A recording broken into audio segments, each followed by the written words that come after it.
Hello and welcome to another episode of The Word for Kids. I'm Jamie and I'm guiding you through the book of Exodus and a series of 20 episodes. Last time we learned the incredible story of Moses' birth.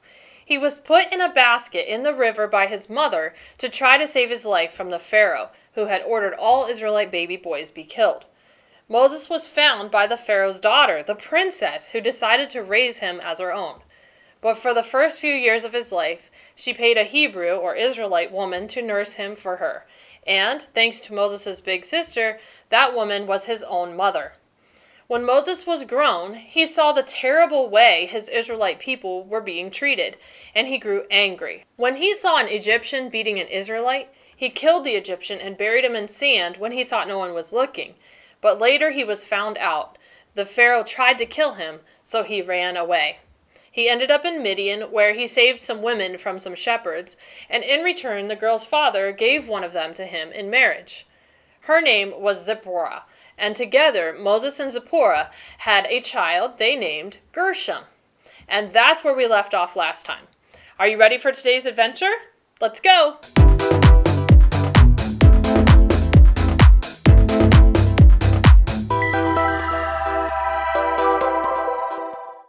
Okay, so Moses is still in Midian, and he hangs out there for quite a while. During that time, the king who tried to kill him died.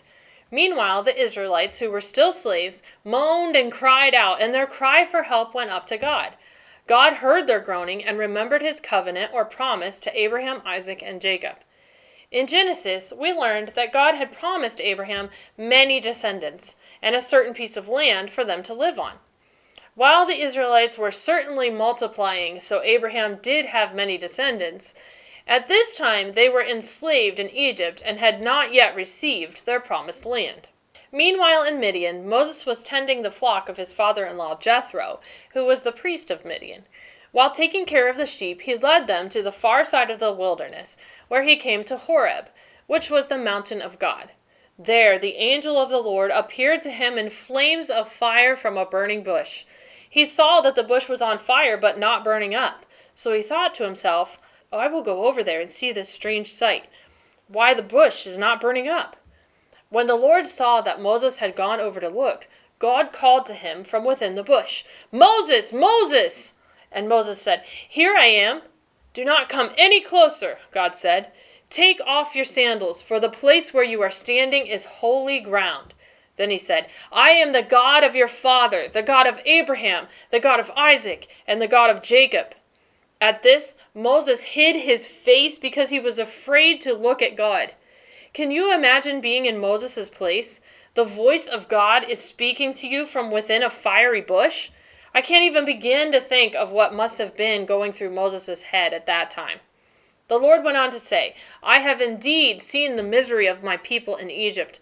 I have heard them crying out because of their slave drivers, and I am concerned about their suffering. So I have come down to rescue them from the hand of the Egyptians, and to bring them up out of that land into a good and spacious land, a land flowing with milk and honey. Go! I am sending you to Pharaoh to bring my people out of Egypt. Moses did not think he was the right man for the job. Who am I that I should go to the Pharaoh and bring the Israelites out of Egypt? He asked. But God promised Moses something very important.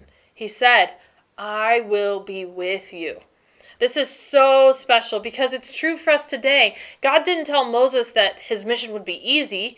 He didn't tell him it would be quick. He didn't tell him he wouldn't suffer. But he told him he would be with him. And the same is true for us. God asks us to do big and small things throughout life. We all will have to go through things we don't want to go through. And we may never understand everything that goes on in our lives. But God will be with us throughout whatever comes our way.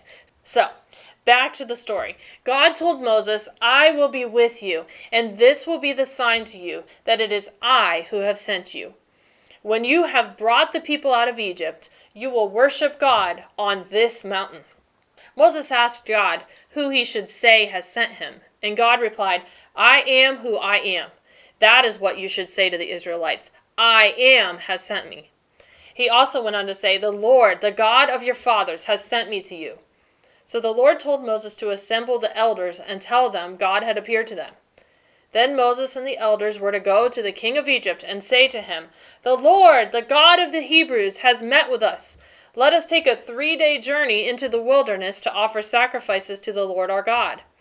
But God knew that the king would not let them go unless a mighty hand compelled him. So he told Moses, "I will stretch out my hand and strike the Egyptians with all the wonders that I will perform among them. After that, he will let you go." God also said that he would make the Egyptians favorably disposed to the Israelites so that they would not leave empty-handed.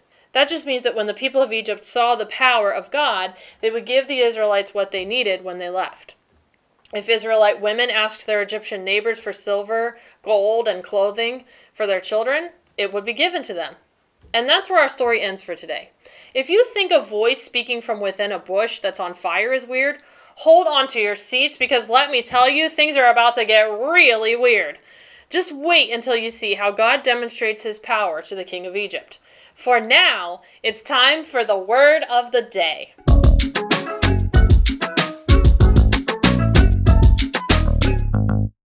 Today's word of the day is holy.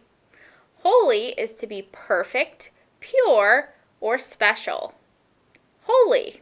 Now it's time for the verse to remember.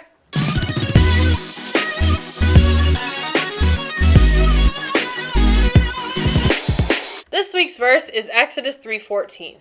God said to Moses, "I am who I am. This is what you are to say to the Israelites. I am has sent me to you." One more time.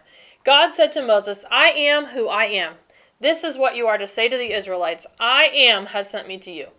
Remember, the God who spoke to Moses through the burning bush is the same God who speaks to you and me today.